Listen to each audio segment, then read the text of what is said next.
Live stream. I like this. I like this. Yeah, we Okay. almost live. Almost live. Almost live, huh? Okay, yeah, that's it now. We're live now. So, okay, perfect. We're live now. We're live now. Yes. Okay. Perfect. Yeah, So, go. ladies and gentlemen, thank you so much. I'm so excited about something a long time coming, a long time coming. I'll start really thanking people who are here live with us on Facebook. Make sure that before we start, this is live, and we really want to do it live because it's so important. We could do it pre-recorded, but we do it live. I'm here with my good brother. It's beyond friendship now. It's my brother that I call. I mean, his name is Oral Taylor, but I call him personally Bill Gates because I believe he's so smart when it comes to technology. He showed me so many things. In more than 16, 17 years, I've been knowing him about technology, the importance of network or system, and building a network in houses and for different companies. As a powerful DJ, excellent speaker, great husband, great dad, great brother, powerful man of God. I mean, the list go on and on. And I'm just not saying it to say it, but when it comes to my book that we're going to talk about today, Before You Come to America, there's nobody else in North America, in the English-speaking world, who can ask me the proper question. Because like since I met him, we talk about it. We talk really about what's going on and how we're going to do it. And, you know, the fact that we are here together today, this is a testimony of so many things. And, you know, we're so happy to be here tonight. So I will let him direct the interview. So Bill Gates, aka Horace Taylor, or Horace Taylor, aka Bill Gates, you know, the floor is yours. Man, I feel like I'm supposed to be introducing you like that. Mr. International DJ Darcy B. Mr. Worldwide. Let me call you Mr. President for how many years now? It's 16, 17. No. Yeah, don't even 16, count them. 17, man. You know, and I always put this disclaimer out, you know, first of all, you know, I speak about I often talked about the wolf pack. And you know, I think I told you that I mentioned like my wolf pack, and I say you're one of those guys in my wolf pack.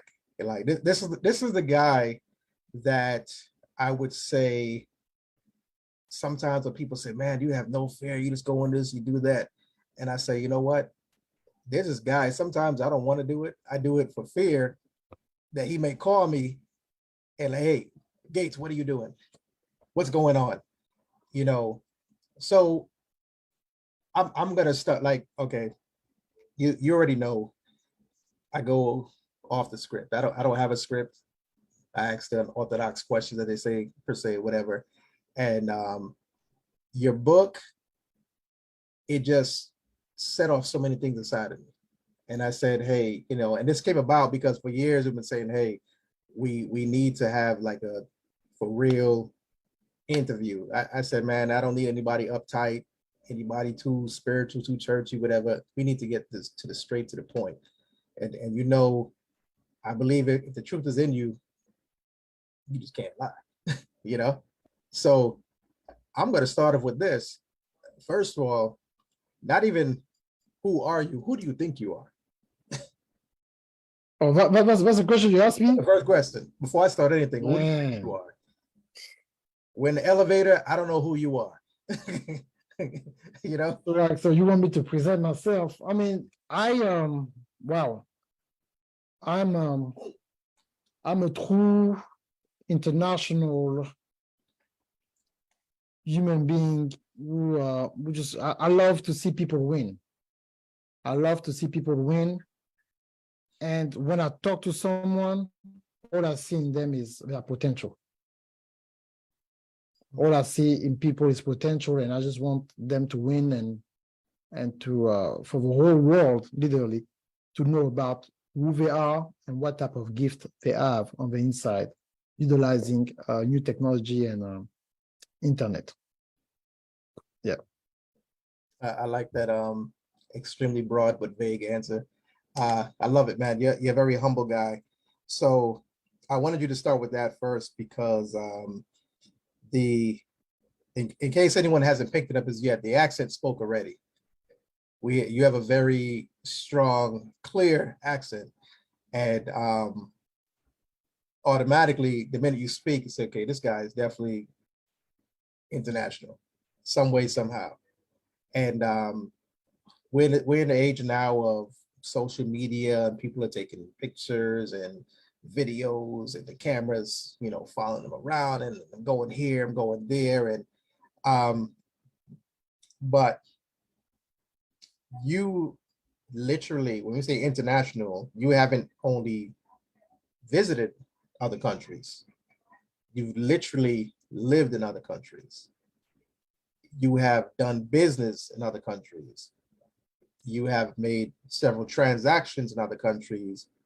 You have, not to get too much into the book, but you've endured genuine hardship in other countries. You have, here in the US, the people join the military and say, yeah, man, I was over here and I was over here, and it went there. You at one point was actually part of, I believe, the French military, was it? Yes. Okay.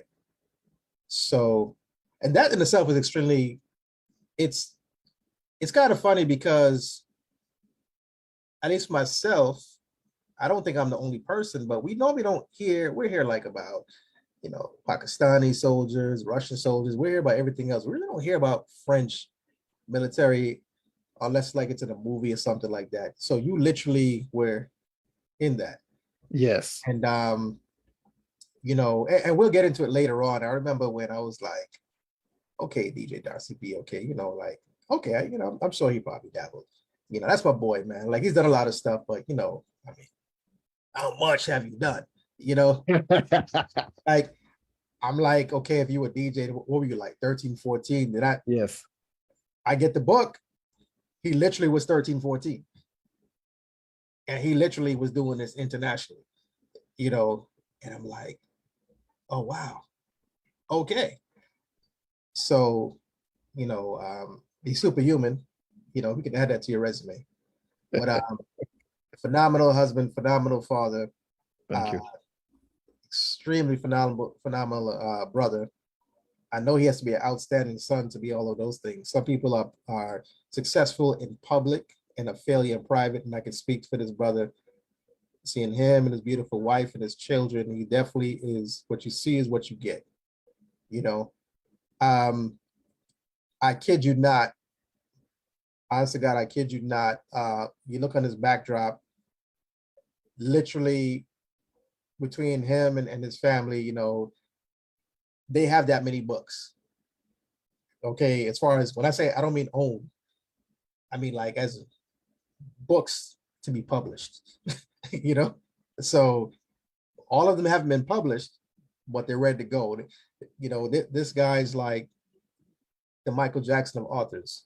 A lot of people, I believe, what was it? He said he had was it 100 albums that hadn't been released? And I believe it was 100 albums, and he only took, I think, 10 songs off of each album. But so the whole purpose of this interview is because this book, when I first came, like, and I called him up, I said, hey, man, I saw the book. I said, look, I'm going to buy it. Because I remember when we had the initial conversation. Yeah. Almost 20 years ago. Yes. The conversation came out, and he said, man, I'm going to write a book about that. That was the second thing you said. The first thing you said was, I'm going to take over the media. And I said, that sounds crazy. And Dr. Dollar said, find some crazy people and become their friend. And I said, something, we need to connect. You have somebody, this is that guy, and when he would say crazy, me like it's abnormal. It should be normal for people in the kingdom. Business-minded people have this mindset. And it's like the example is, hey, we should purchase a bus, and we could run the bus through the neighborhood, and we can charge people to ride. A crazy person says, forget that. Let's purchase a couple of helicopters and bypass it all together. Like, that's insane. But back then, if you had, imagine how many people said Elon Musk was crazy. Yeah. Look at him now. So, Bill Gates, like, his style, you would say he's crazy. Like, hey, just send it out now. We'll fix it while they have it. Like, what? Steve Jobs, like, no, he's crazy. Let's wait until it's perfect and then put it out. But guess what? Those two, while they were rivals, they were like the best of friends. Like, they encourage each other, they challenge each other. I shared before in previous interviews that when Steve Jobs ran into his issue with the original company, Bill Gates was the one that actually made sure he got the parts to build, because at the end of the day, it was about building up each other, which you shared. Yes. Wanted to see people win. Yes. So the your book. So we know for years why it takes so long, because you had, before you come to America, okay, you had enough, I would say you had enough experience, you had enough clout, you had hundreds of videos, tens of thousands, probably the hundreds of thousands of views. You were like ahead of the game, and you share these things in the story. But why wait so long to start the book when you could have done it like 10 years ago? I mean, the number one reason is, like, first of all, now the book, the original date for the book will be like 2003, 20 years ago. Why 2003 is like what I was doing, a back and forth between France and United States, is doing that back and forth, that short period between 1999 and 2003, when I met Danida in college. And then after UNCG, and then I start working, but then I have to do back and forth because of my, immigration status and stuff. When I was doing those back and forth, I was like, this is too much for somebody who was coming from another country to try to really integrate United States without a roadmap from the student status to a worker is so hard. Right. Nobody's talking about it. So at that moment, I said, you know what? I need to really talk about it. I really need to talk about it, like, okay, what's going on? And then I said, I need to write a book about, before you come to America, everything that you need to know before you come to the United States. So it was supposed to be like an immigration book. This is the type of paperwork that you need. This is what you need for a visa and stuff like that. But if it was just that, all this information are already online. So everybody need to go just to the immigration, website and read. So we're not in no big deal. But I have to tell my story, what I've been through, and what I was doing before I came to the United States, and what I was doing while I was here. So when I came here and I start, start looking for a job, and then, figure out, and actually in talking to my spouse to change the name, because my first company before, because I was in music, was French Flavor International. Because like my goal was to have artists, because I was the music. So, okay, the best thing for me to do, if I cannot find a job, is to create a job. So as a DJ, if I can be a DJ and make $1,000 a day, and then use that money to create a studio, then own a club, and eventually own a radio station, because I know people in continental Africa and Europe, I can create a true global label. So I'm going to call it French Flavor International. So you have a plan, lineup and, a group of producers I knew from the West Indies and, all this kind of stuff was already like, okay, I can create a label then. I don't need to work no more. I can see the vision, So that was the original thing. So let me finish with that project. And then when people are going to ask me why I'm doing this, then I'm going to drop my story. So I was like, I'm going to drop the story later on. So let me continue the story in the United States so the book will have more substance.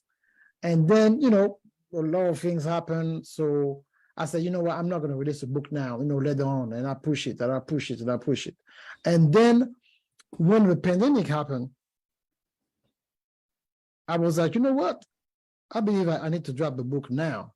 But then I was still, coaching people and I was still traveling even during the pandemic and got my vaccine to be able to travel. I was still doing tours when they let people travel. In 2021, I still went to Europe and did a sold-out conference in France. So I was like, not now, later on. And then when the end of 2022, when I announced again that I was going in Paris to do another conference in March 2023, at that moment I said, you know what?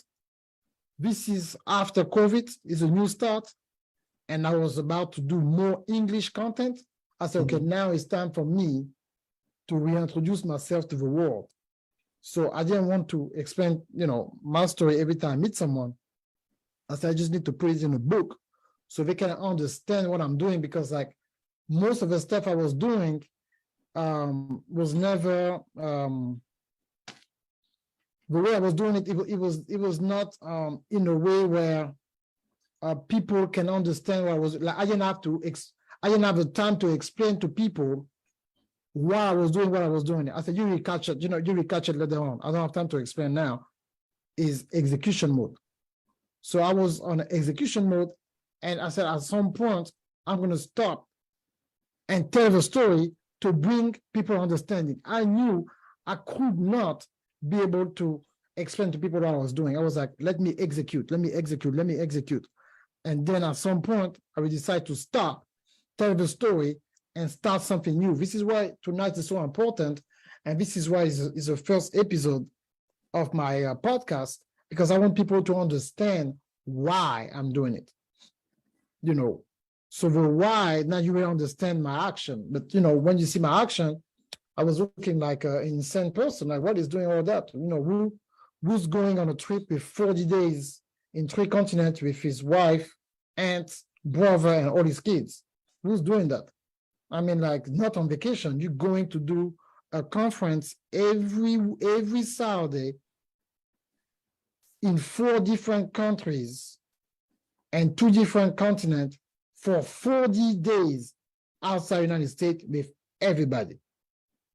So that was really, at that moment when I done that, I said, okay, now I can tell the story, because people need to understand why I'm doing this, what process me and my spouse together, Danisa, to come together and to decide to do that. And of course I talk about, and we talk about my wife too, is just that, I was so blessed to find somebody so special who could really understand that type of crazy vision. So that's kind of a short answer. It was about the timing, and I have to complete certain things and train so many people in different countries, then to come to a point where I was trying to show people you can build a global organization without showing your car, without showing jewelry, without counting money on the internet, but you can really build a global, legit company and impact 69 nations. And now when I look at the number between myself and all my students, in 4 years, reaching 15 million people on social media. When I combine the channel, everybody that I train, including myself, we touch 15 million people with no physical office, just some virtual assistant in some place of the world. And we did that between 2016 and 2019. We did that in 3 years, literally. So let me come in on that one there because and I want people to understand when I say crazy, that doesn't mean like you have a certifiable mental issue, you need to be on drugs or whatever. It's sarcasm, but also kind of a truth to what people are used to. Because as we can hear, you're passionate about it. You know, you're not looking at a sheet of paper or something like that and trying to. I've seen people that they uh, they go through an interview and they're like, yeah, so and this is what I did, and we went over, and it's like, no, no, no, it's the real deal. You know, when you said execute, execute, execute, what I was hearing was grinding. A lot of rappers said, man, I'm grinding, I'm grinding, I'm grinding. Okay. If you're doing all that grinding, you should see results. You should see movement, you know? Um, like on my lawn, I'm just now starting to get into lawn, into landscaping. You know, I always said, hey man, I'm from Brooklyn. Like, if we have a lawn that's the size of a welcome mat in front of your doorstep, we don't know anything about that. I don't care about it. And I'm just now starting I'm just now starting to get into the landscaping, right?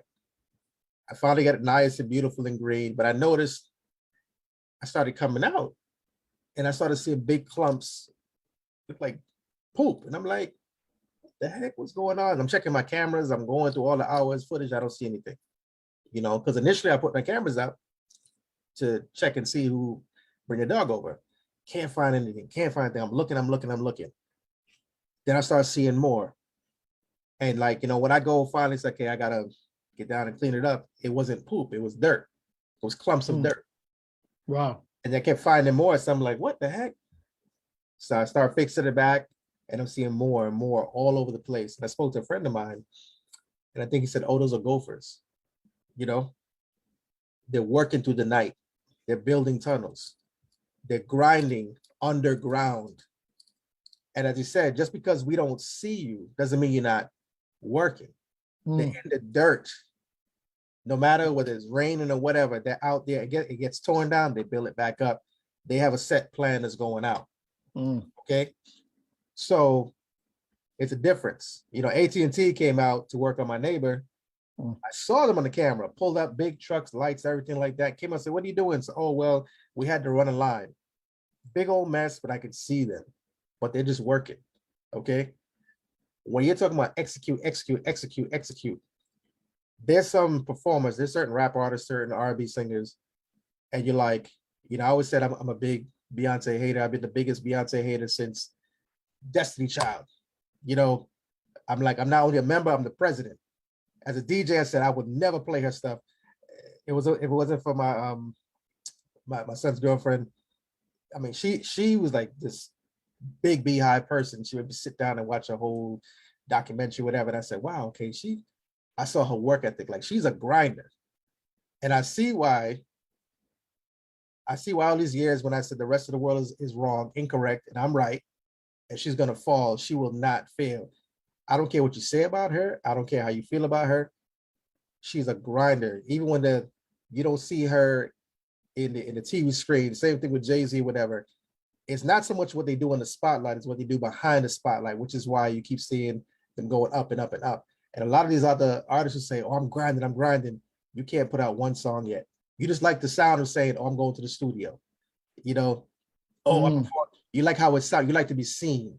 So when you keep saying execute, execute, execute, execute, like this decides to, I want to lay the foundation for this part where it came to before you come to America, because clearly that statement had to come from somewhere, because when I hear before you come to America, it's kind of like, don't think, there's some things you should know before you get here. Exactly.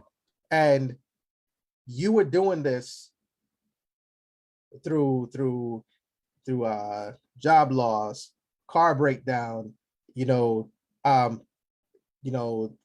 in God to have children. At one point, you didn't think you could have children. You went from like, Lord, we're gonna have children to like having multiple children, and went through the pandemic during this time and housing crisis, all this is going on, but you were still going at it. You know, you said it's supposed to start in 2003, you know, but it wasn't until 2016 that it just, you were still doing a lot. Don't get me wrong, you were grinding, but you didn't put a spotlight on it. You didn't have a big truck on it. You were underground, you know? And so I want you to unpack two things. What made you say, hey, I think there's some things I need to put down before you come to America? What is it you personally experienced that you can share? Because some people may be watching, you know, it's a reality, you know, we want to be sensitive to that. But what are some personal things that made you hit and say, you know, something, this is not what a lot of people think it is? And then to back up, you know, what was your, walk us through your daily mindset to make you be able to be that stable from 2003 to 2016, to sow the seed from there and say, every time something comes up, that's not my harvest, it's not my harvest, it's not my harvest. And now 2016, you're really seeing harvest. You know, I know I said a whole lot. No, that's fine. That's fine. I mean, that's fine. I mean, you know, I mean, answer. I believe that first of all is two things. In you know, I got I proposed to. I mean, I already knew my. I mean, two things is God and my wife.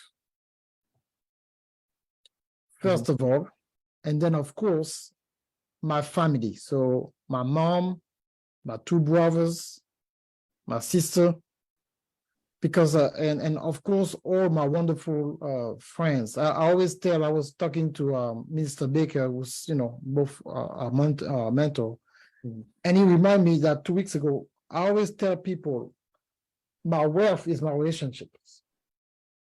Your worth is your, my relationships. It's not my money, it's not my investment, it's not you know, the wealth, my business, you know, intellectual property library was huge, is the connection. I believe that God give me that high sense of discernment, and I can handpick good friends who now they're all brothers now.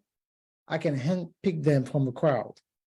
And everybody that I consider being in my circle, they're still in my circle. You know, like some people change circle every 2 years.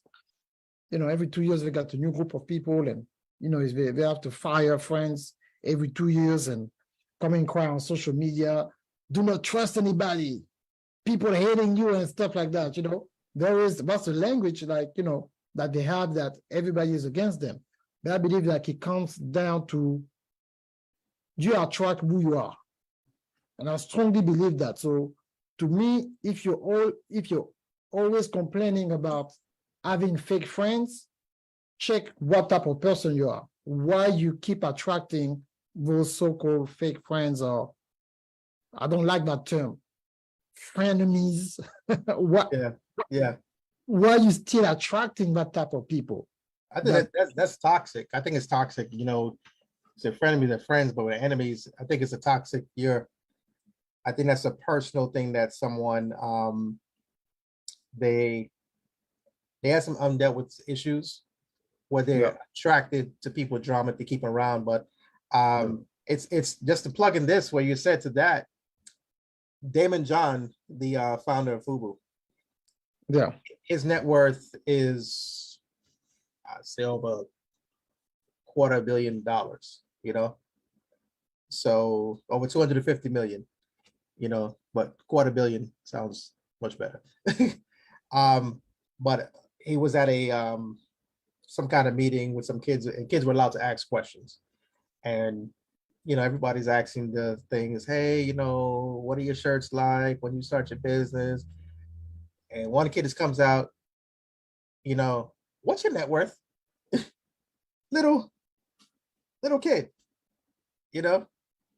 And it's like, if I were able to see the screen, I would look to see if it was one of your kids, but that sounds like something. Your kids are really worldwide, you know, your children. And he said, well, he said, I think he said, I own 2 chocolate fountains. They're like, wow. He said, I own 3 horses. Wow. But he said, my net worth are the relationships, my friends. He said, I have friends from all over that speak several different languages. I can call on, I can talk to anytime, but it's just that connection. There's nothing like that friendship. I have certain people, and we know some mutual that people will say, man, oh my God, you know them. But our relationship is so tight because of the genuine friendship. When the cameras aren't around, when the lights aren't up, or whatever the case may be, you and I, when we see each other, it's like we live next door to each other, and I'm beaming with joy. We genuinely want to see each other win. You cheer me on. You've been cheering me on way before, and I think sometimes I used to ask you, like, what do you see? Like what's going on? And you challenge me. It's odd because you challenge me to be better, but not in a sense of like, hey man, you're a loser, but you challenge me to be who you already see me to be. Yes. You know what I mean? It's I talk about rappers. As much as I talk about rappers, I'm really not that big a rap fan, but I like principles and ethics and certain about things. And one thing about 50 Cent, people say, man, you cut your guys off and things like that. He's like, I'm taking care of them. I'm making sure they don't lack for nothing. He said, but I'm going to inspect what are they doing with what I'm giving them. If you're just spending money off, you're not returning it. I come and check up on you. You haven't invested in anything. You haven't built up your craft. You haven't done anything like that. I would have cut you off. I did all this work. It's the grind, and it doesn't stop. It's not just a logo. The grind doesn't stop. It doesn't matter if you're making $5 or $5 billion, $5 trillion in your case.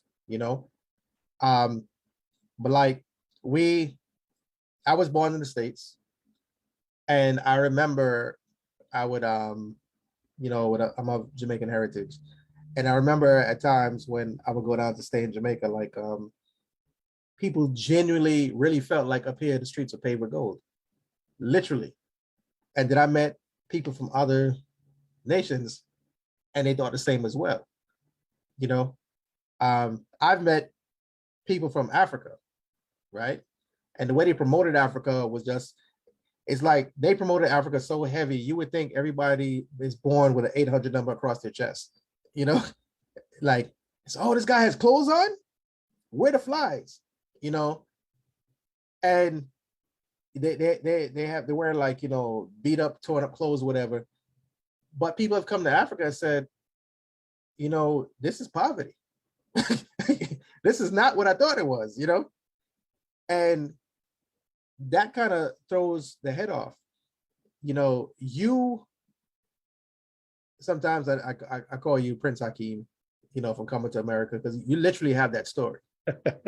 You literally had that story. And when I let's say read the book, when I listened to the book, because you released the audio first, which is also a part of your nature, because like who does that? The audio always comes after.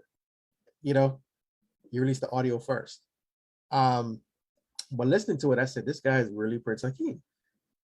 Like, so if you kind of dive into the moment that it hit you, said, okay, this right here, no. I need to let people know before you come to America, here's some things you need to get straight. What was that defining moment? I mean, the defining moment is like the conversation that I have with so many people. It's like, unfortunately, you cannot talk about something you've never been exposed to. So when I learn, like when you live your life, you think that indirectly everybody been exposed to what you've been exposed to. Mm. So I have to wake up moment when I start, especially when I start coaching people, that a lot of people didn't grow up the way I did. You know, and I remember I was talking to someone one day, and people talk about traveling and stuff. And I was just sharing that, hey, the first time I went to Barcelona was in 1984. What did you say? What? In 90 what? I said, yeah, the first time I went on vacation with my parents, I went to Barcelona in 1984. And so when you've been exposed to so much growing up, things become kind of normal. So when you talk to someone, Barcelona, yeah, Barcelona, Spain. Barcelona, Spain. Yes. And you were born where? In Paris, France. And you grew up where? In Paris, France, and also in Gabon, Central Africa. But you're going on vacation to Barcelona, Spain. Yes, with my whole family. Okay, everybody. so Mom, dad, everybody. That's not something that we're taught here in the US. Okay. Okay, so like see, you say it's so simple, like you didn't have a record deal at this time. You weren't acting, No. like this just, yeah. Like some people say, yeah, I went to the mall. Yeah. So this is your normal Yes. before you came to America. Yes. So Okay. I wanted to start sharing some experience because, like, sometimes you're talking to people and you don't want to share some stories because you don't want to make people uncomfortable, So people talk about certain story and, you're just quiet because you don't want to start saying stuff that nobody else in the room can relate to. So, you just, but then it starts coming like where people now, because you don't say anything, they start looking at you a certain way, like they're better. Mhm. Like they're better than you and stuff. I said, no, you're not better than me. We're just different. But nobody is better than anybody. We have different experience. Mhm. And I want you to see wealth in your own experience. No matter how you see it, I want you to see wealth in your experience, because my experience to me was wealth, good and bad. But I don't, it's not about who doing it bigger than the other person. It's just like, it's not necessary for me to share some of the story because you're not going to be able to relate. So I'm just enjoying your story. You know what I'm saying? Mhm. So, so it became more like that. Okay, I need to tell more stuff so people can understand what I'm saying, because, like, if I don't say anything and then I start saying something, you're gonna look at me like, what did you say? Or why you even think like that? So you cannot understand why I'm saying it because you don't know my story. And if your story is only based on what the Africa you saw on TV, it means that between what I'm saying and what you think you know from Africa, you will never be able to relate to me then. So I have to take the time to say, like, look, I know what you saw on TV, but let me talk about the other part of Africa you never heard before. So, like, for example, just for context, in my family, I have so many uncles who are doctors, ambassadors. Like one of my uncles was ambassador of Gabon in Germany for 10 years. That's my uncle. I got another uncle who was the president of United Nations from 2005, 2006 in New York City, who knows Hillary Clinton. You know what I'm saying? So I don't talk about a movie or I talk about that's family.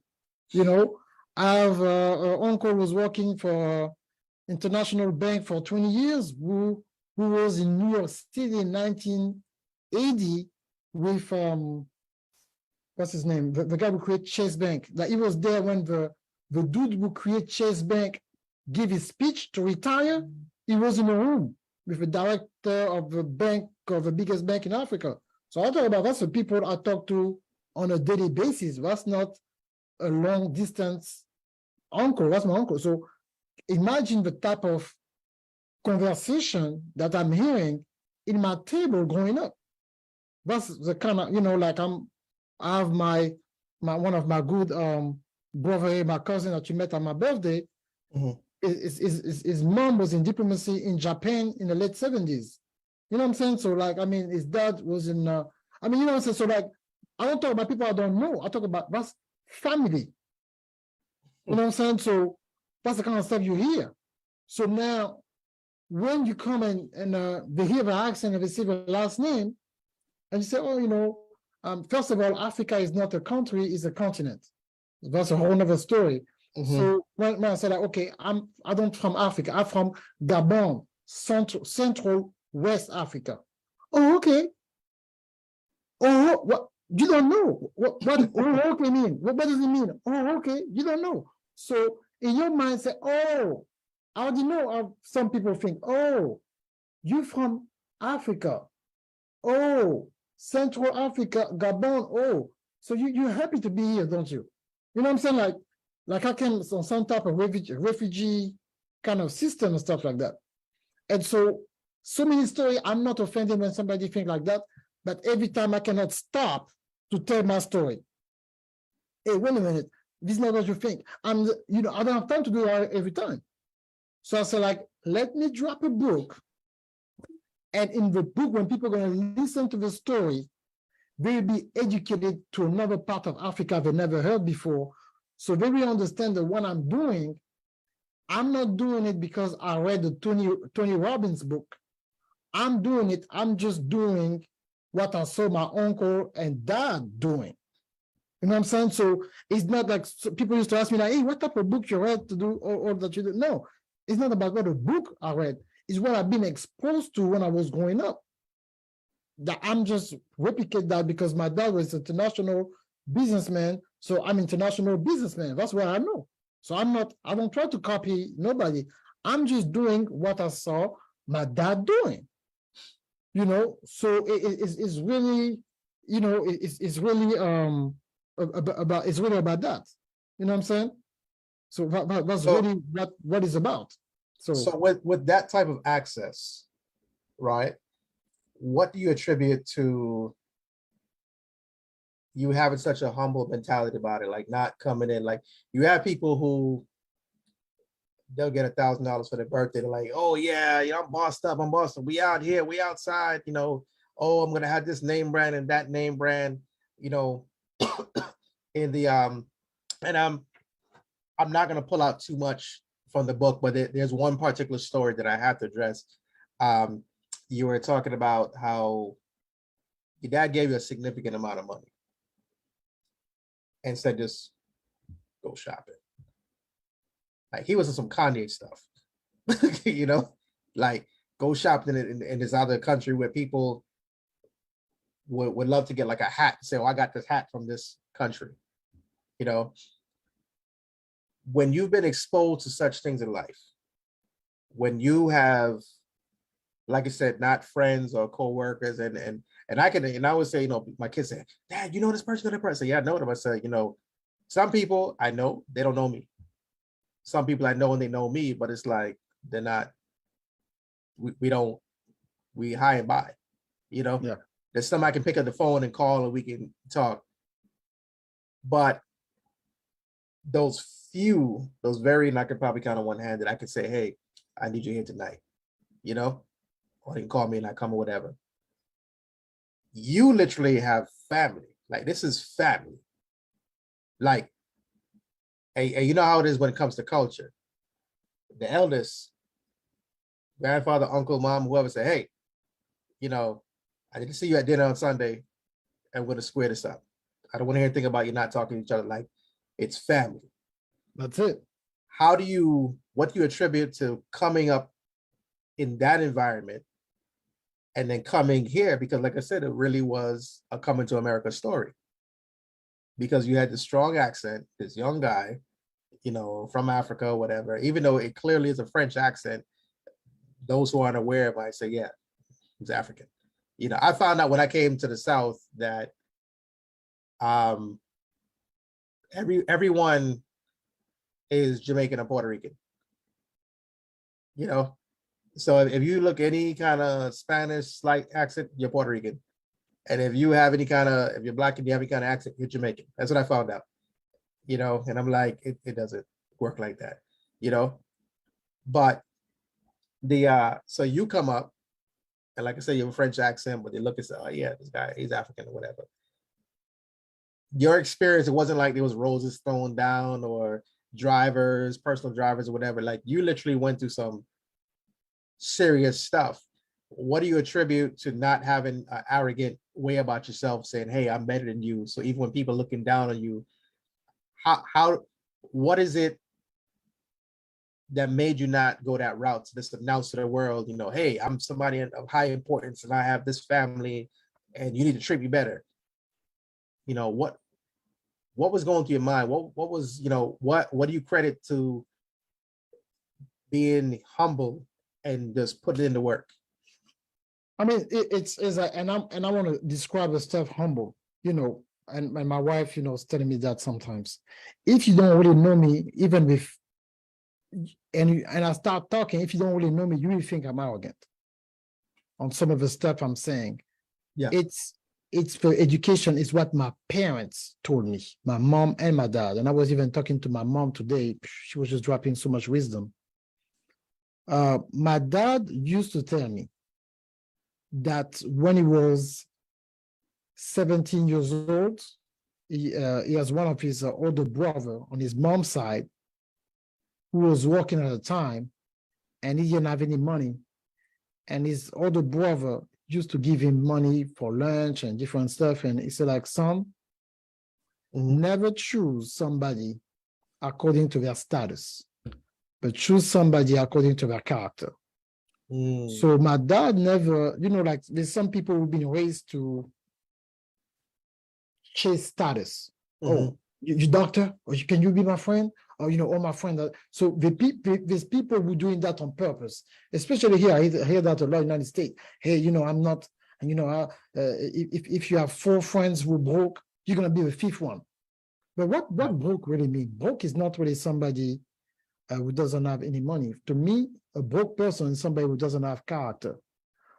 A broke person is somebody who cannot keep his word. A broke person to me is somebody who talk about somebody behind their back. To me, that's what a broke person is. To me, somebody who's rich is somebody who stand on a good principle in life. Somebody who respect himself. To me, that person is rich. Right. A person who don't use certain language, you know, or profanity. For me, this person is wealthy.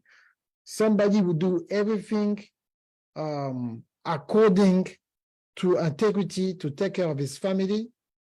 To me, that person is wealthy. That person was willing to help somebody without, you know, publicize, you know, the help. To me, that somebody was wealthy.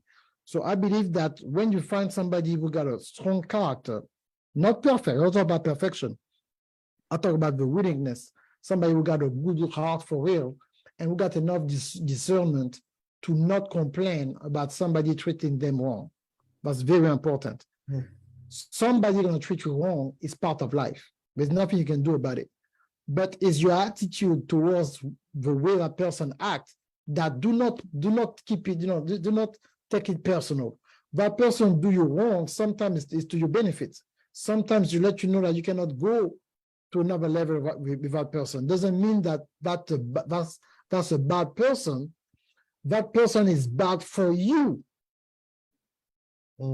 That person is bad for you. That person can be good with some other people who think that way. You know, there's some people with a similar background sometimes. They cool together because they got a similar background. So they stick together because they got similar background, value, and they are together. They are not bad people. They're good for the people who think like them, but they're bad for you because you don't think the same. So that's that strong sense of discernment that my dad gave it to me. So I can really say that I'm going to choose that person as my friend with money or without money, because to me, wealth is relationship, not the amount of money that person can give me. Because like, I'm just have to think like God. God don't think about money like that, because money is one of the lowest form of it. God's thinking about, God got blessing on his mind. So if you want to bless people for real, and you know that you know what to do to get yours, nobody can do nothing to you. Nobody can steal nothing for you, because like everything that you have is from God. So if you're taking something from me, you're not taking nothing from me, because it's not mine, it's God's stuff. So whatever you take, at the same instantly, God replaces it to me. So whatever thing that you think that you took from me, God gave it back to me at the second you think you took something away from me. So that's why it's hard for me to have some grudge, against somebody. Sometimes it's more like compassion. Say, man, whatever going on in their life, God fix it. Just bring joy. Because like you cannot give what you don't have. When somebody is full of drama, that's what they have. What they have is drama. So they give it to you. If somebody talk about a lot of insecurity, it's their own insecurity speaking. They cannot give what they don't have.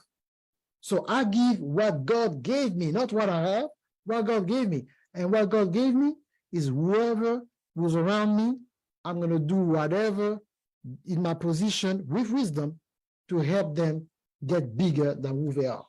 And I learned that from my dad. So my dad told me that family member got into alcohol, and that person lost his job. And that person was looking very bad and was smelling. My dad told me, I don't care where you are in town. When you see your uncle, you stop. You tell all your friends, this gentleman over there, this is your uncle. Man, I hope I'm not going to cry. And this is your uncle, and I want you to go and give him a hug. If you have some money on him and he's walking, make sure he's not walking. You give him some money so he can go home. That same uncle, before my dad died, built a 3-bedroom, 2-bathroom, debt-free house for his older brother. So like it was his mission. He built debt-free for him. No question asked, give him the key. He said, brother, this is your house. That's the type of person my dad was. So you think that now, because I'm going to listen to some radio, somebody on the radio or whoever going to influence me, that I'm going to have that mindset where I see that I think about somebody hate me because like I don't answer their text in 2 minutes or something like that. You think that I will come down to their level to try to see, oh, that person, oh, he didn't call me today. This person is bad. Or he didn't come to my birthday. Or he didn't wish me birthday. My birthday is new already. Oh, that person hate on me. I don't have time to go back and forth with you because my dad already told me life is not about that. Life is not about that. So that's my dad told me. And at the same time, my dad was telling me he got this other friend who's got a lot of money, who's a businessman, and he treated him the same as he treated his brother who fell off. So when his brother fell off, my dad showed him mercy. Why? Because when my dad was a young man and he didn't have money, his older brother helped him. And I thank him, not only he built a house for him, but his older son, he gave his older son, I believe, $20,000 to start a business cash. No question asked, nothing. Because you just came and say, hey, uncle, I want to start a business. He said, really? How much you need? And the money, he gave it. He said, like, Darcy, I gave the money to your cousin because when I was young, I want people to remember that when listen to this.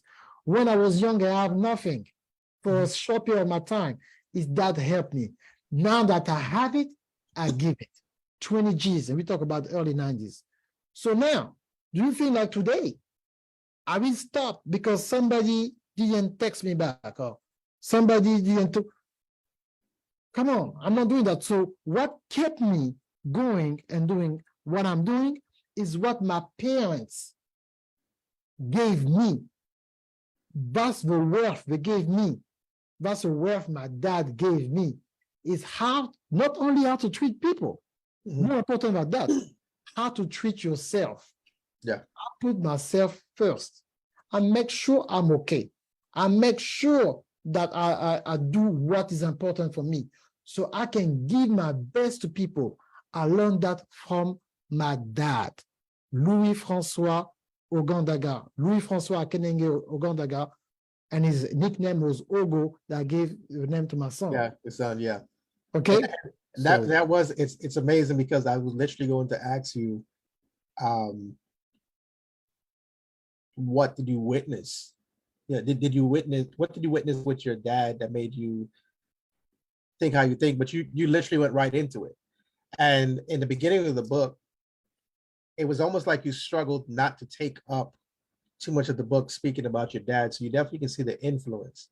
Yes. And watching how you are with your children, you know, it answers the questions. I don't have to ask you, hey, did that impact you? Of course, obviously it did. You know, you're making sense about it. Why? You know, the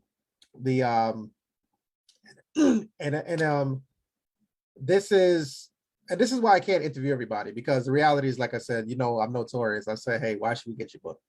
What makes it so special? You know, and I it was about almost 4 hours long, you know. Yeah, 3 hours and 3 some hours, change. 3 hours and some change, right?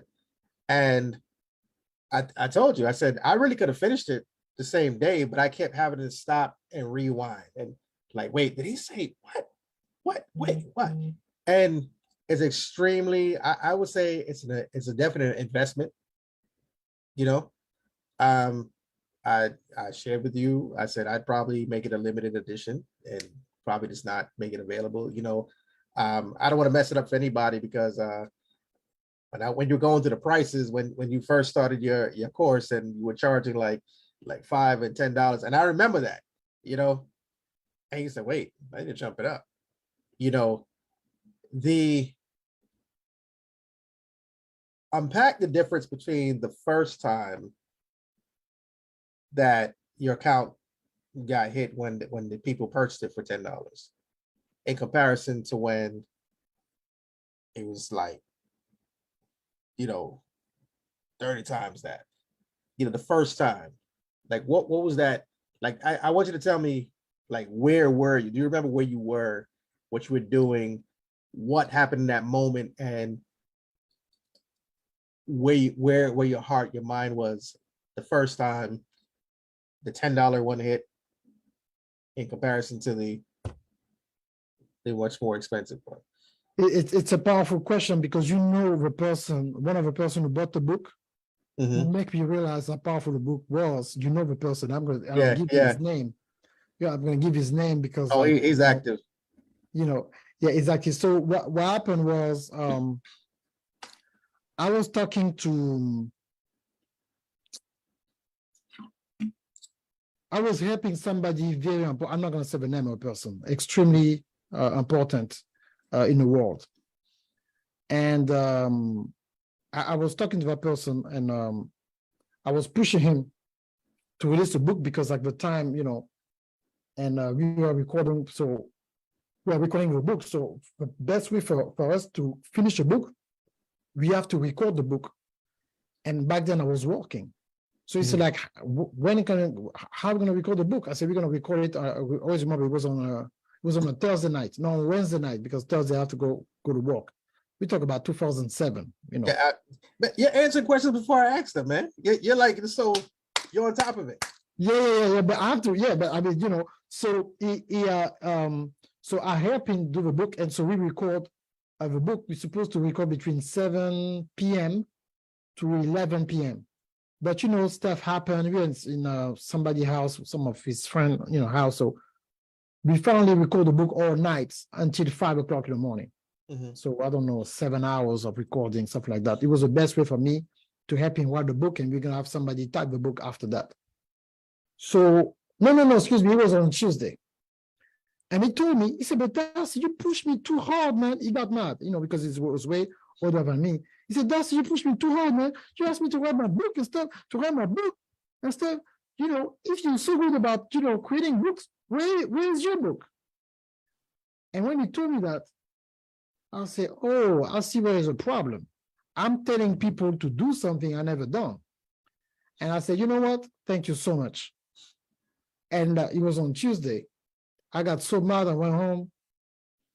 And I talked to my wife. I said, you know what? That person really make me mad today. He said, ask me for a book. I tried to help him. Yes, I cannot come out with a book. You know, matter of fact, I'm going to come out with a course tomorrow. So that's a true story. So it was on Wednesday. I went on Wednesday night. I recorded my first course. It was how to sell and monetize your book worldwide. It was my first course. It was audio. And back then, you know, I just get a picture of a globe and I record. It was an MP3. I still have it somewhere. It was 54 minutes of audio. And I said, you know what? I went to Pastor Dollar was doing a finance conference back then. It was 2007, February. I always remember that. And while he was preaching, I heard a voice say, hey, Darcy, you know what? All you have to do is to create your own product. You know how to market online. Sell it for $10. If you sell 10 products, it's $100 a day. If you can make $100 a day, it's $2,000 a month, Monday to Friday. And you sell 10 copies a day online, you can do it. And I said, you know what? I'm not going to work anymore. That's how I decided. I said, you know, I can, because back then I was doing a crazy job and they were paying me $1,000. So I said, you know what? I'm not working no more. So I went home.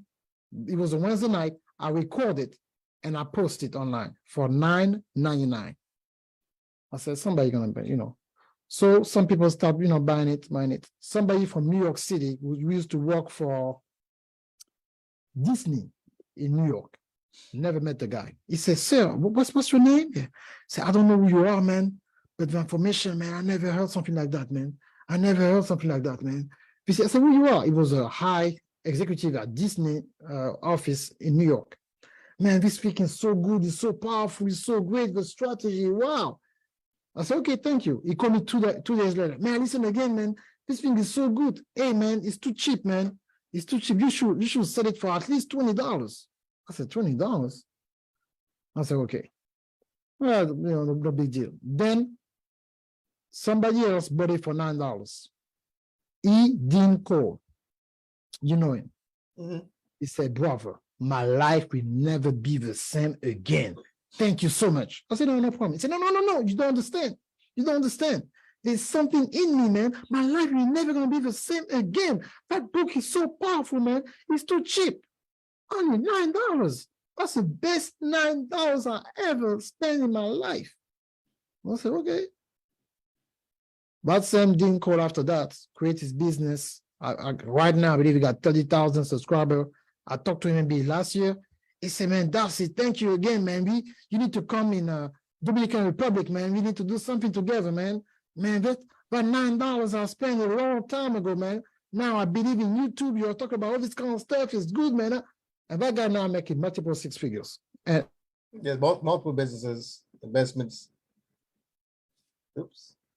Thank you so much. We know about that guy. Okay. So, yeah. So real quick. So now that course, you said like when it starts, right? I make it better. So I create another version in the video and stuff like that. I never forget that. So I'm with Danita, I'll be talking about something, I don't know, arguing about something very stupid. It's 1 o'clock. Maybe I let my sock somewhere. She don't like it. So I want something stupid like, oh, you know, the socks or whatever. Married stuff. And I said, like, you know, we are talking with her. We never forget that day. And then I hear a beep. And I knew that because back then it means a PayPal notification. You know, I got that from a long time. And I said, wait, Danita, wait. Somebody bought the course. Woo, I don't know. And I look, back then, my course, I was selling it for, it was another type of course. It was like about video marketing. I sold that course for $297. So I made $297 at 1 o'clock in the morning during the week. And I look who bought it, somebody from India. So I was so scared. I didn't touch the money for 2 weeks. That person maybe made a mistake. He's gonna come and take the money back. I'm waiting. No.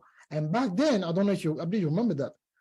Some way, I was on the first page of one of the best business magazine in India. You remember that story back in Yeah. 2010? Remember I said, Yeah. hey man, Yeah. guess what? Yeah. Because I appear online, I Google my name, and it was on the first cover. I said, who? You in India? I mean, it was like early 2010. I said, man, I'm global for real, man. You can't, I was feeling like Kanye, you can tell me nothing. I said, this is over. People buy my stuff in India, and I'm gonna be concerned about what people think about me in College Park, Georgia, in Atlanta. I Yeah. said, no. And at that moment, I knew that my life will never be the same.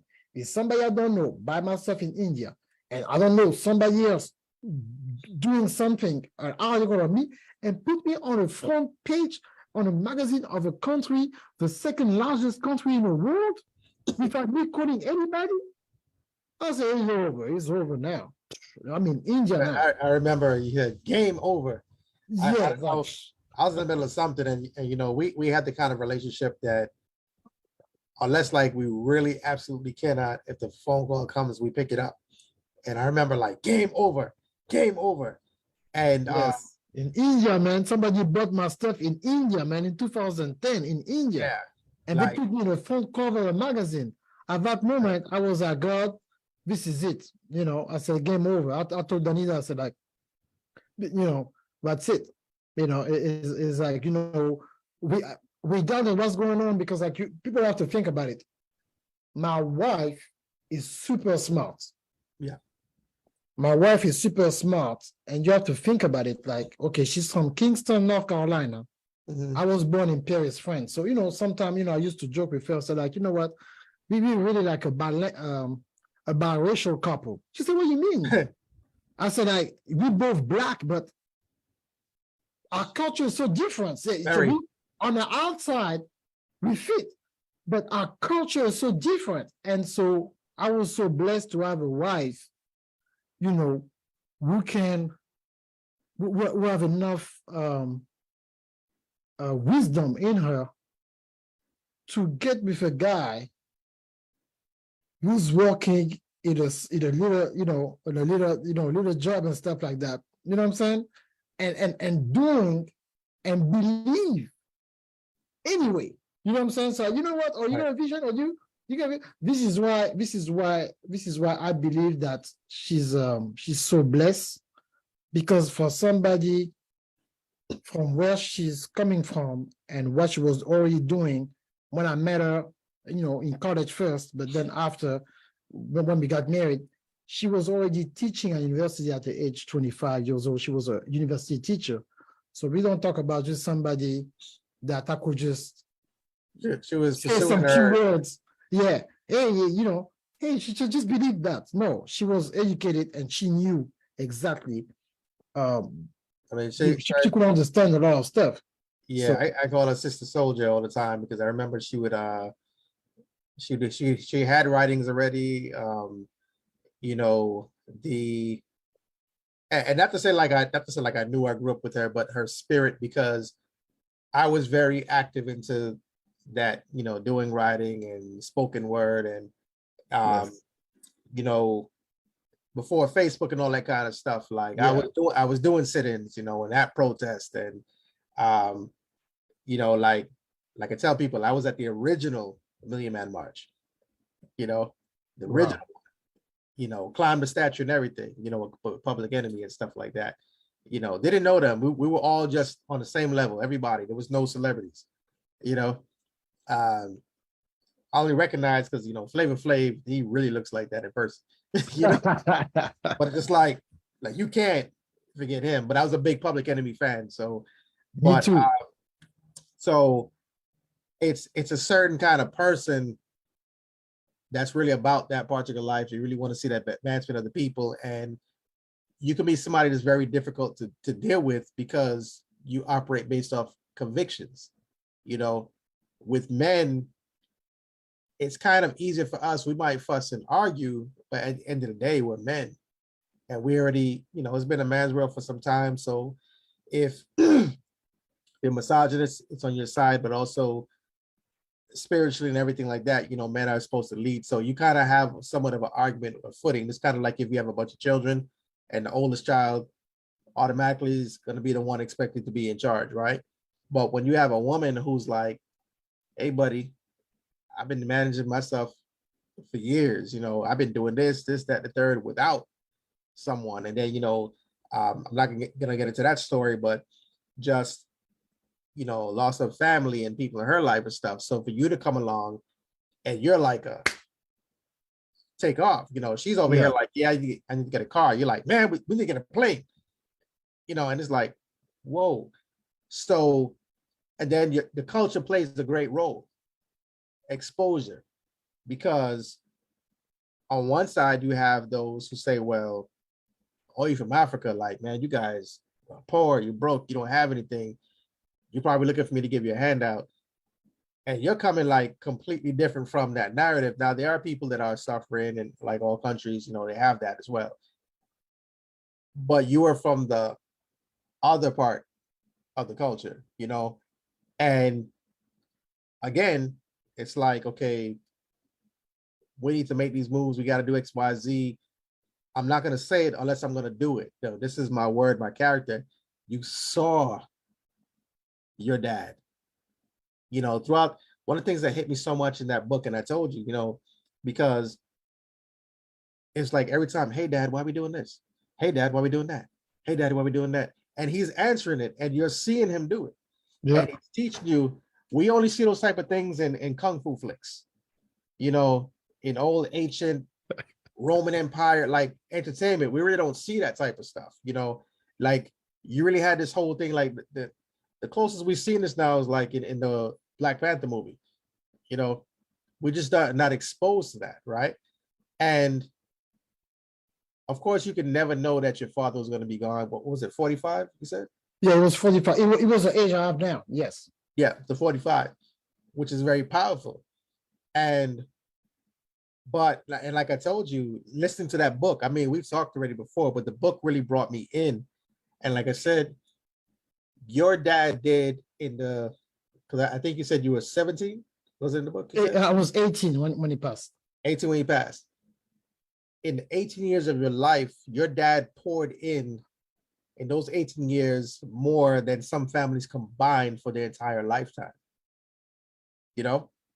So like how Miles Monroe always says well, he's passed, but his word is still here. Miles Monroe would say the most wealthiest place is the cemetery. So many visions and dreams and gifts and callings inside the ground, but he maximized his time while he was here. And so for you to come with that to an American person, and over here, a lot of the women are more independent because the fathers are absent for whatever reason, whether they've passed, they've been incarcerated, they're just abandoned, you know what I mean? So it's unfortunately it's too common. So it's almost like a unicorn when you meet someone, and they're like, oh yeah, my dad's here all the time, like my daughter's a unicorn, and so and I want to unpack that because that's a big clash with two cultures. And what I'm getting to is that, of course, it wasn't perfect. Like, oh my gosh, like you came by and said, hey, you woman, you marry me on Tuesday. I'm sure it wasn't like that. No. How, what would you say was like your biggest obstacle that you guys had to overcome before the light kicked on that, hey, this is the way we need to move together? Whether the two of you came in agreement, whether she agreed to follow you or you agreed, hey, you know what, I think it's supposed to be, or if the two of you, however the case, the two of you came together, like what was the biggest hurdle you had to overcome? Two different cultures, two different sets of exposure, you're straight alpha, you see it, you're going to go, if you see the spirit, it's going to manifest in the physical. She's out there doing it. This is also a person that was pursuing their doctorates. Yeah. Okay. What would you say is the biggest hurdle you had to overcome that said, okay, now sky's the limit? I mean, I'm going to unpack first about what you were saying about my dad. What people need to understand is that my dad didn't grow up with his dad. So he made the decision to break the curse himself. The first time he saw his dad, he was 12 years old. Whoa. We're back up. You said something powerful. He made the decision to do what? To break the curse of not having a dad in the house. My dad decided to say, like, it's not going to be me.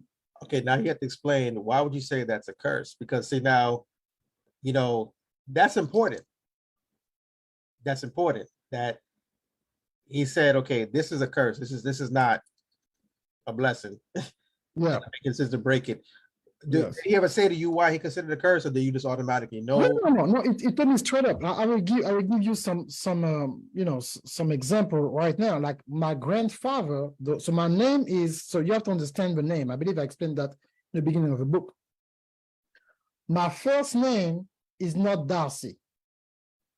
My first name is Akinenge. Akinenge is the name of my grandfather, or is my dad's father. So the way I introduce myself is, my name is Akinenge, son of Ogandaga. Darcy is because like they force African parents back in Europe to give them another name beside my name is already complete. Akinenge Ogandaga. That's my name. But they have to add 2 other names. Wow. So Akinenge, Darcy, Frank, Ogandaga. Darcy is my mom who chose that because she was an English teacher. Frank is the short for Francois. My dad's name was Louis Francois Ogandaga. So my older brother, his name is Louis Yorick Ogandaga Renyongo. He got the name of my mom, dad. So when you introduce yourself, is the way of African, the way we trace our DNA test. So when I go and I present myself to somebody from Gabon and my tribe, as soon as I present myself, they know exactly where I'm coming from. If I had sweet money, I just slapped the microphone, man. You saying some stuff like you're going somewhere. I was like, man, what are we talking about? You know. Wow. So my name is a GPS. When I say Akinenge to somebody my mom age, she said, which one? I say Akinenge Dakar, because my grandfather was a very well-known businessman too in where we're from. So when I say Akinenge Dakar, they know is my grandfather. They say, oh, you're the son of Ogo. Who's Ogo? Ogo is a name, that's a definition of who my dad is, because Ogandaga is like Johnson. There's a lot of Ogandaga you see online. They're not necessarily my parents. But to differentiate people, when they say Ogo is a short for Ogandaga, we mean my dad himself. So Ogo was him. Ogandaga, that's his last name from his mother's side. You gave my dad his first name, Ogandaga, from her grandfather. His name was Ogandaga Ibutu. Ogandaga Ibutu was a half Gabonese Portuguese man, one of the richest men in Gabon back in the late 1800s. So my daughter name, Butu Suri, is named after that name. Butu was also the name of my grandmother on my dad's side. That name is also, he gave that name to my sister that we call Butu Sherry. My daughter is Butu Suri. Suri is the name of Danida's grandmother, was one of the strongest women in North Carolina. So when my daughter presents herself, she got 2 powerful names and tell her heritage. So when she go to Gabon now, she said, my name is Butu Suri. They say, oh, you are the American daughter of Ogo's son, because the Butu Suri let them know I'm Gabonese and I'm from North Carolina. Suri, that's from Danida's family, Butu is from my family. So when she announced herself, Butu is a real name with a lot of history in Gabon. Sudi is the name of her grandmother. So she got the name of her both grandmother, and I call her also after my baby sister, whose her name is Butu Sherry. So you have to be strategic when it comes to the blessing of your kids, or the way to the way you name them. So I'm thinking, and I think you did a bit of programming, right? So this sounds like naming convention DNA. And when in the we're gonna talk tech for a bit. You have a tech background. Yeah. I have one. So like in programming, and they have like a class system. So it's like what you're saying is like, so when you're programming, when you write your code, there's certain keywords you put in to let the system know, okay, this is attached to this class, to this group, so over here. So you can always trace it back. So when it doesn't give you the result that it was initially was intended for, okay, you know something's wrong, and you can trace easily back to where, here's the problem, we need to correct it. So you guys have set up something so that no matter what, you're not lost. You know, Yes. in the Caribbean, we, like I said, me born in the States, but if I go to Jamaica, right? We just know, looking at your face, we can tell, you know, where you're most likely connected to where you're from. You know, my mom, she tells a story when she was in America, you know, her dad, her biological dad, you know, wealthy guy, whatever. And it was so wealthy that she was in New York, and somebody stopped and said, wait, why are you here dressed like a commoner? You know, like why are you carrying your own things? What's going on here, or whatever? And because the facial features, like they can trace it all the way back to Jamaica, you know. And then I believe he originally was from Cuba. You know, that was a specific look. Now, of course, like you said before about relationship, you know what I mean? He had status, he had wealth and everything, but you know, that's a whole nother, it's a long story short book. But basically, they're like, look, if you can't, you can take care of me, but unless you're gonna publicly claim me, you know, as yours, and not to, you know, dampen your image, whatever, then I don't want you, I don't need you. You know, and my grandfather, who I know, I think he technically should be my grand uncle. That's a whole other deep thing. But I've always known him as dad, even though when I say dad, that's my grandfather. You know? And that's not the story. But just what you just shared in that part there, I'm like, this is a whole masterclass, because it all ties in. Yes. You know, because you did start off saying, okay, you know, you don't marry status, you marry character, but the same token, character is something that clearly was passed down to you from your dad. Yes. You know, and I remember when Tamara was a few months old and she was like in the little bouncy thing or whatever. Yeah. And you would strategically only speak to her in French at certain times. Yeah. You know, strategically, you didn't have on the television. Yeah. Because you didn't want someone else telling their vision to your daughter. You had a vision already. And, you know, in the book, there's quite a bit you left out the book, right? And I know it had to be a struggle because there was so much you put in the book. Yeah. Okay. Like, I can honestly say this book right here, you can take it. This book itself is a course. Like, even if anything, like, look, I can take it and, you know, I can motivate myself to start this business I couldn't start, whatever, you know, to get up. Even, you know, I always tell the story about, you know, you gave me the soundboard or whatever. I was doing the IT stuff. I was great at it, but I wasn't happy. He used to say, man, Gates, why you don't this? Why don't that? And I was too embarrassed because I felt guilty because I had something I was really talented at. I had a gift for it, but I just wasn't happy, you know? I just came back. I literally came off the road like right before we connected. and we talked. I almost couldn't make it, whatever. Um, we went to go see our daughter, and drop some things off to her, and then I went to connect with a couple of other friends, and I was with one friend, and we went out to eat or whatever, and they said, "Yeah, I'm gonna go back and just play some music," and I said, "Is that an open invite?" And next, we had a whole house party. I always travel. I have a travel board I carry, a set of turntables. I have a travel setup.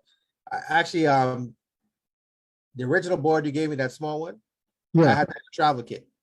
Wow. So I carry that separate with microphones and everything in case I'm gonna, and it's a way to force myself, learning from you and your tenacity and your grinding, to always be prepared, always be ready, and start somewhere, start somewhere, to go from, do it, cutting grass, and being like you're doing something you hate doing. And I Yeah. know that For feeling. passion. I know that feeling because the one thing I said I would do anything except sell drugs, and I might even kind of ponder it for a moment if I don't have to do fast food. I hate fast food, a passion. And I remember I went from interacting with mayors, and having, lunch with high officials in the city, to working at Domino's Pizza, and I was wearing some nice suits and everything, looking like how they look on TV. Sometimes the news cameras be out there, whatever. And now I'm wearing these tight, high water pants because that's all I can afford. And I remember wobbling that board, outside for people to come in, and I'm wobbling real like that, and I'm praising God, and I'm crying out because I'm the face crying behind that board because I'm like, and I used to always volunteer because they had to draw straws. Nobody wanted to do it, but I always wanted to do it because we had to stand in the middle of traffic, so no one couldn't hear me, but I had to let it out. You know what I mean? But I was born here. Okay, I have an English accent. I'm fluent in English. That's my language. For you to come from where you came from, what you're exposed to, and to be working, and I think I saw a picture you washing dishes at one point, and then, like you said, in the book, you shared some hardships during that time. What kept you, like, what was going through your mind? Because now, were you thinking like an immigrant at that standpoint, or were you just like, this is not right, I should be doing better, and complaining to God? Like, really, honestly, where were you? Okay, so let me finish to answer the first question you asked, and then I will come to that. Okay. So you asked, like, how was it with Danida? Oh yeah, sorry. Sorry. No, that's fine. Yeah. That's fine, because I went through the name just to come back to my dad. So my dad said, okay, I'm not gonna be that one where my kids don't see me. My dad was coming home every day at about 6:45, 7 p.m. So regardless of what we're doing Monday to Friday, we have to eat at the table with him. We eat twice a day at the table with him. So back home at noon, at 1 p.m., everybody come home and eat together, and then the parents going back to work. We used to do that in Europe and Spain and stuff like that, in Gabon for a long time. So you're working and you stop, you go home, there's a break about from 12 to 3 or 12 to 2:30, everything stop, everybody come home. So we're coming home from school and everything, we're home. We eat together. Now you ask, how was school? What's going on? What's going on with you? Look at your face and see what's going on and stuff. He was checking on that every day. After that, he go take his nap, then go back to work. He come back at 7, regardless of what we do with our friends. At 7 o'clock, we have to beat him home. We have to be home before he comes. and we eat again. And when you finish at 7:45, 8 p.m., maybe, teenager, you can go back out and talk to your friends. But at 7 p.m., you eat at the table. So because he didn't have that with his dad, you want to make sure that we eat as a family and to know what's going on. Now, to come back now to Danita. Danita, she has a lot of value, and she has a lot of similarity with my mom. That's why her and my mom, they get along very well. So that's a blessing. Right. And so the good, the advantage that I have too, my mom, she's an English teacher. So she's been teaching, she's been speaking English since the late 60s. So even if I'm from a French descent, things that will be very hard if Danita will not be able to speak with my mom. My mom speaks English. She's an English teacher for university. So as my mom being a teacher from university and Danita be teaching at university, they became instant, very good friends. Right. Very good relationship, daughter, mother. So it was not as hard as it seems from afar. It was more about, a young couple getting married. But when it comes to the value and everything else, the culture was not so different because, I'm not from that traditional African culture that wife don't need to work, the husband is a boss. My dad was not like that. So I'm not like that. So it was very hey, my mom, she got degrees too. So my mom in Africa was going to work as well. Right. So it was not like Belinda doesn't have to become another person because she married an African who want her to cook 3 times a day and stay home and keep the kids while her husband is outside doing what he's doing. Right. So it was never my mentality. So when we start talking, it was not that hard between me and her. It was more about the weight of a calling was heavy on both of us. It was not really too much about me trying to bring Danita along. It was more about that weight of what we have to do for the world is so heavy. How we can, support that weight together. It was really what it was. So it was not really so hard for me. I didn't have to do a lot of convincing.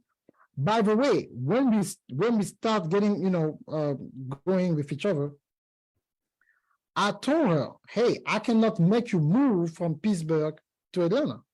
We decided that at the beginning that, maybe we will just, see each other once a weekend or something like that until we figure out. Because my way was never to force her to leave whatever she was doing to follow me. It was never like that. So hey, make sure that when you have the revelation that you think that how you can help. But it was not my right to tell her because she married me, hey, this is what we're doing. So it never been like that. It was more like, okay, now when we decide to do what we're doing together, it was the weight of it because it was nobody really was doing what we are doing. So who are we going to ask? We have to find another couple with somebody who's from another nation and we decide to go change the world. So it was not really like somebody that I can see was exactly in the same condition to have a blueprint. So we have to download the blueprint from the Holy Ghost, both of us. And it was more like the adjustment of a download and the execution of it that you saw some of it, but it was never really kind of me try to drag Danita along. It was more like Danita and I try to drag that global mission together and try to figure out in our early 20s to do that together. It was more that, but it was good. Now, to come back to your second question, what was it now? The second question that you just asked me. You have me so caught up in that last one. It'll come to me. That's the downside of freestyle. But I mean it's good. Now I remember what you asked. You asked somebody in the comment can ask because some people somebody in the comment can help us with the second question. It'll come to me. it'll come to me. Because what happened is a lot of times during this time frame, like I'll have a question in my head and you'll answer it, but it's like I just say the onion. There's so many layers to it. Some questions are hard to answer, and I never like to be that person say, "Oh, let me cut you off," and I want to jump in and say, "Man, just let them talk," because there's so many levels to it that you'll say something, but it's like, okay, but there's a story within that to kind of express how did we get to this standpoint, you know? And likewise with the book, like I said, that I'm pretty good at this stuff. The question will come back to me. But with how you had structured the book, and even you yourself said it, like you had the chapters of the book. And I think when there were a couple of times through, you said, man, okay, I'm kind of coming up Yeah, I'm gonna short. keep going. Yeah. Yeah, because you're kind of realizing that, okay, I had this plan, but I can't mention this without mentioning that, you know? Yes, exactly. And Exactly. so, and I kind of felt like, this is me from listening to it. I felt like you had intentions to put the book out, but it was kind of like, you know what? I'm just going to put it out. I'm just going to let it flow. And I really feel like there's people who do like a revised edition, and it's kind of like, there was really no need to do a revised edition. It's pretty much the same. But for yours, I really see it being like a revised edition multiple times. Because as you go, it's like, oh man, I forgot about this. I forgot about Yeah. that. You know, Yes. it's because I'm trying to dance around it. I don't want to give away too much of it. Because honestly, it will rob people if we mentioned particular details because it's your voice. But I mean, but real quick, Yeah. you see that the way I'm still on task. I'm getting excited and a little emotional telling the stuff. But if you realize I haven't said nothing, I didn't even talk about the book. You see, I'm giving some story. Right. But I haven't even talked about the book on purpose. Because I feel, yeah, it's and it's a strategy because you know you're having conversations and people are seeing this live because it's you know I know other people that you know they kind of go and they do this and I had a good friend of mine that and I had to explain to them that don't think you're just kind of showing up to the studio or you're doing whatever, you know. You know they're on air on you know broadcast there and they also do it on the internet, you know. And but it's imperative to know what you're talking about, have some kind of understanding what you're speaking about, right? And in this case, this is not an issue. Like, first of all, I wouldn't be doing this interview, honestly, for me, if I had to do some extra study, you know, because I want to be as real as possible. Yes. And part of the art to it is not giving out so much information. In this case, really, I could give out so much, and there's a lot more that people don't know about, you know. A big issue with your stuff is that you can have so much impact just from the nuggets you share that someone who isn't secure with themselves will feel like, oh, I made it. I don't have to do anything else. And that's not that, you know. You know, there's you know, that part where you got emotional in the book itself, it kind of broke me. I said, man, it took me there, you know. And it's one of those things that unless you've been through something like that, you can't even begin to imagine, you know. You really can't begin to imagine. You know, I want to touch on I think you kind of answered the question when I was listening to you. You went into the club and you're like, okay, I could do this. You know, you start DJing or whatever, you know. And I'm now under, you know, I started to more understand, even with this interview here, what made you have the audacity to think that you, as a teenager, could just go in the club and just start DJing, you know? And what amazed me is when you were saying how like you study the labels, Yes. you know. So is this also attributed to your dad, where like everything you touch, like you can't even go to buy a sandwich without thinking like, okay, all right, what did they put inside there? You know, okay, you know, do they ship it in? Is it farmed out? Like you just think, like I said in the beginning, just crazy. This is crazy. Like, are you just always on? Is that who you are? Like, Yeah, I mean, yes, it's that's the way it is. And my son, and I have to talk about my son. My son is like I used to drive with my dad and family going somewhere, and I used to count how many street lights. I used to count them. I was just counting them. And now when we're driving with my son and we're going out of state, it counts the exit. So exit 21. and his age? Yeah, his age. When he was 5. He knows exactly that when we go to his aunt in North Carolina, he knows the exit. When we go to his uncle in Jacksonville, Florida, he said, let's go to Uncle Yorick house, exit 16 on 675. Let's go to Auntie Cara, exit 60. He knows the exit. That's the exit of the house. So I was always counting stuff. And now I realize by looking at my son. But what happened is that my dad, I knew that if I told my dad that, hey, I'm a DJ, he's gonna ask me, why are you a DJ? So I have to be ready to answer the question. So, okay, you're gonna be a DJ to do what? So I remember that back then, the minimum salary was about 200,000 francs CFA to make it, it was about $400, okay?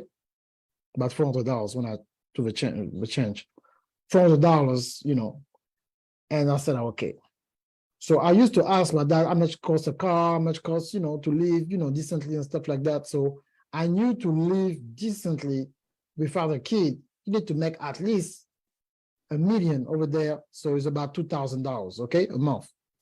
So when I realized that, and I look at a club and I start asking questions. I'm 14, but when I start DJing, I'm 14. So I said, you know what?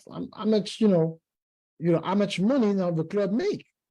I was trying to, in my head. So it was about like, they used to make like about 10 million a day. So 10 million is about 20 G's, 20,000 a night, good night, or 20, 30,000. I said, okay, that's a lot of money. So at that moment, I said that, so if you make $30,000, and if people like me, man, I'm not just gonna go to DJ for free because I'm 14. I'm gonna figure out a way to make money like that.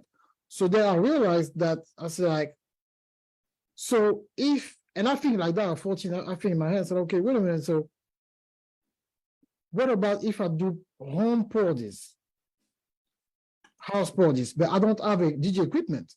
So what I did, I said, you know what? I'm going to start charging and tell the parent myself that, listen, this is what I'm going to do. People need to hear who I am, right? So I'm going to the club. Now, at what point I'm a DJ, I don't have time to the details. I become a DJ. So when I'm a DJ, with me, I have a tape here, praise God, just this type of tape. And, the tape is, a blank tape. And when I go to the booth, I said, hey, man, let me just do a set. They said, huh? I said, yeah, let me do a set. So when I go, I don't just DJ for people. I DJ for marketing. So I put a tape on in the club. And I record myself at 14 years old. And I give my parents' phone number. I remember to this day, 737387. DJ Darcy B, if you have any parties, so you understand, like they let me DJ for free as a favor. The DJ may be 30 years old. He let me, so I advertise on a microphone while I'm DJing, whatever time they give me. So when I'm leaving, I go now to a friend of mine. I see my friend today, John Messi, live in Montreal today. and then I record, I make 20 or 30 tapes, the same music on two sides, and I go to the best cab driver of the city, and I make them listen to the tape. And they're loving it. And they want me to keep the tape. I said, no, it's $10. So not only I don't pay the cab, but the cab pay me to play my tape with my phone number in it. So it was my marketing strategy back then. I said, like, so if I can get $400 twice, Friday night and Saturday nights, and party in the city, the radio, the cab driver gonna put, do the advertisement for me. And so I'm gonna ask the parent to pay me in advance. I don't have a car. I don't have a DJ equipment. So I rent a car with a driver to go pick up the equipment from one of my friends. They pay me 100,000. I pay 10,000 for a few hours, 30,000 to my friends, and I keep 60,000. I was doing that at 14 years old. So today, when I'm on the internet and I try to sell something or make a business transaction, do you think I'm scared? So, so It's like I'm picturing like, you did a video one time and I think we're talking and I said, Darcy, this is out of this world. Like you were doing a tour, one of these countries or whatever. You're like, yeah, my driver's waiting for me. And I'm like, I think you're like a Benz truck or something. I'm like, you doing it like that? And even this here, because I didn't hear that part in the book about the driver, having to drive or whatever. But if you're hiring drivers at age 14, overseas, it's nothing for you to do that now, especially. I mean, it makes sense. Number one, you're there with your family, if you're really doing it out there, there's so much more, to go, like I said, and with this book, like I said, I really feel like, I believe I know in my heart it's going to be a revision of it, and there's a strategy to it. What, because we definitely have to bring this to a close. To continue on. What would you say? So people are listening. Okay, hey, we're tuning in, ready to view. There's a lot of depth to you, whatever. You announced you wanted to see people win in life, but you're looking at tax seasons coming up in a few months. Everybody has hopes and dreams, and oh yeah, I'm gonna do this, and everybody's gonna take over the world. Every year, they're gonna take over the world. They're gonna start business. Coincidentally, all these advertisements are gonna hit their social media. Just for $9.99, you could go in and you can get this service, and you can become a business mogul. You could take over the world in 6 figures or whatever. This book, you already shared before. You started at 5. You started at 10. With the 20. This book, while it wasn't intended to be a workshop, masterclass, whatever, you were just telling your story. You were just being genuine. What would you say to that person that's listening right now that you would want them, if they get anything else from this book, no matter where they're from, what would you want them to get out of getting this book? Like, you said, okay, I'm going to get this book, and I pray to God you get this message from it. What would that be? Okay, first of all, I haven't started doing advertising since we started. So make sure that you click the link wherever you see that video, and it's going to be on a podcast platform. So, the link is my first and last name.com, DarcyOgandaga.com/mybook. DARCYOGAN, DAGA.com/mybook. Okay, so you can have instant download. The book is not on Amazon on purpose because I want people to go to my website and I can know who you are. So you can download the book everywhere. The book is available in French and English. This interview is in English, so we talk about the English version. If you speak French, you can have a French version as well. Just contact us. So what I want people to understand is that God created you with something special. And the God intention when he creates us is to impact one person. Everybody is not called to impact millions. But there's something that God put in you that somebody in the world need to transform their lives. And when you change your life, the life of one person, sometimes you can impact a nation. So I don't want you to think that, oh, but who's going to listen to me? My story is very powerful. Do people really need my gift? I want you to think about that. Yes, somebody really needs you. Somebody really needs you because when God created you, he creates somebody who needs you. And in life, you will encounter problems, situations. But if you're still living, don't give up. Don't give up. Still thanking God. Ask God. I'll talk about Jesus Christ. I don't just talk about any God. Ask Jesus Christ to help you go through it. He's a living God. He will speak to you.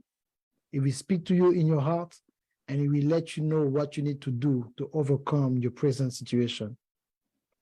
You have to know that God is real. Do your best according to your ability. Keep pushing, and do not neglect that phone. Social media is a new TV. Social media, internet, there's somebody out there who needs you. And don't think that, oh, but who's going to buy my stuff? No matter what God put in you, maybe you're cooking cakes, maybe you're singing, maybe you like to draw, maybe you're author, whatever that you have, do it with a passion.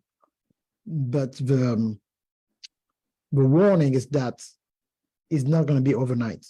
Be willing to do it for 3 years with no money. Every day, 3 years or no money. If you're not willing to do it for 3 years with no money, it means that you are not qualified. You disqualify yourself, not because everybody is qualified.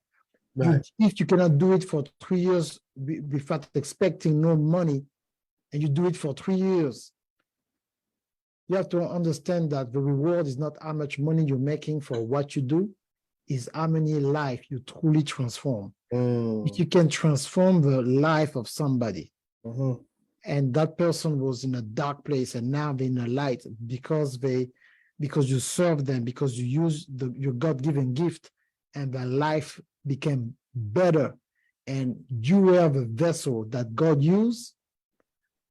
God always pay more than humans.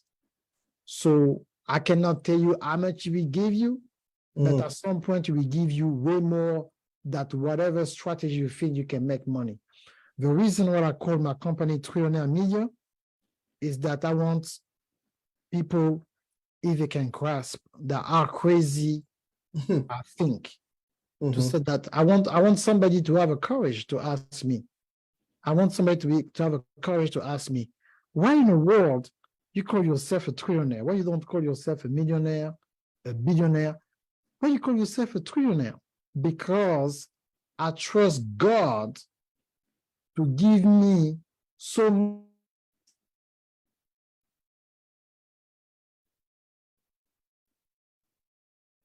it's 12-0. So okay, that's a good way to start. So when I call myself Trillionaire Media, is not where I will end the company, is where I want to start. I want to start at the trillion. I don't want to finish at the trillion. The trillion is not the destination. The vision is to start as a trillion. Now, the reason is a trillion is a number 12. Because when you get $1 million and you put a little square in it, it becomes $1 trillion. And it's just a representation of when a man put a little square in him, he becomes a God man. So it's not just about the money, it's about the concept to think at God's speed. It's about God's speed. It's about thinking faster than the sound, thinking faster than the speed of light. Is you have to think and see the manifestation in your life at God's speed. Is the speed of God. Is that from here to the space is like in God's speed is instant. So spirituality is invisible, not because it doesn't exist. The spiritual world goes faster than the speed of light. So right now, there's angel listening to us, but there's also demon who try to attack you. You cannot see what's going on, not because it doesn't exist, because it's going too fast. So for you to start understanding your vision, for you to start understanding what God wants you to do, you have to think God's speed. So you have to put $1 million square, so that you have to think like a trillionaire. Why? Because we talk about million and billion. When you talk about trillions, you talk about nations. We talk about space. We talk about realms. We talk about spiritual. We talk about another level. So trillionaire media is not just about the $1 trillion. It's about the trillion thinking. It's about God's speed. Think about above. Think about like God. Think about you belong to God. Think about you can think like God. What the Bible is talking about, that 1,000 years going to become like one day, and one day is going to become 1,000 years, is the acceleration of the innovation of God's speed to make happen faster what you never had. Maybe you've been looking for something for 10 years and it never happened to you. God can give it to you in one day, but you have to have God's speed. And that's how I want to finish this interview. God's speed. So trillion is not about the money, it's about thinking like God, being in God's system, being in God's kingdom, God's speed. Trillionaire. Think like a trillionaire is thinking like God. That's what I want to hand up. Thank you so much, Bill Gates. Always a pleasure. Go get the book, darcyogandaga.com/my book. God bless you guys. Bless.